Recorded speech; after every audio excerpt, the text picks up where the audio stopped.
Trump disapproves of Israel's attack as differences within administration emerge.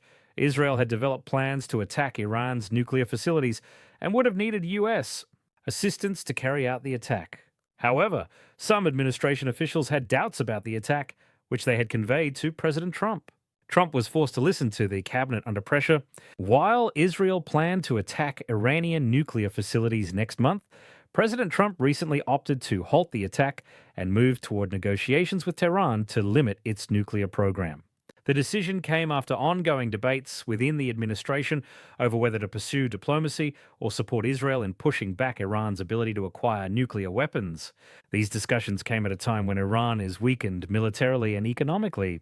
The discussions revealed differences of opinion between American ministers who have historically been aggressive and other aides who are skeptical that a military strike could eliminate Iran's nuclear ambitions and avoid a larger war. The current outcome is a consensus against military action, as Iran has shown it is willing to negotiate. Israeli officials had developed plans in May to attack Iranian nuclear facilities and were ready to implement them. At times, they were optimistic that the US would approve the attack. The plans were intended to set back Tehran's ability to develop nuclear weapons by a year or more.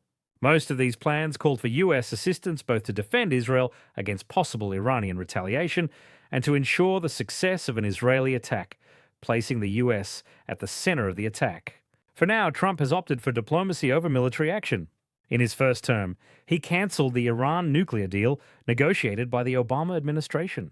But in his second term, he set a goal of opening negotiations with Tehran to reach an agreement on its nuclear program within a few months, in order to avoid being dragged into another war in the Middle East.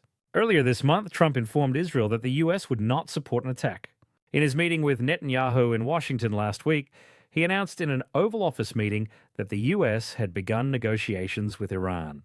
In a Hebrew statement after the meeting, Netanyahu said that any agreement with Iran would require those who signed it to be able to bomb the facilities and dismantle all the equipment, and that this would be possible under American control and with American execution.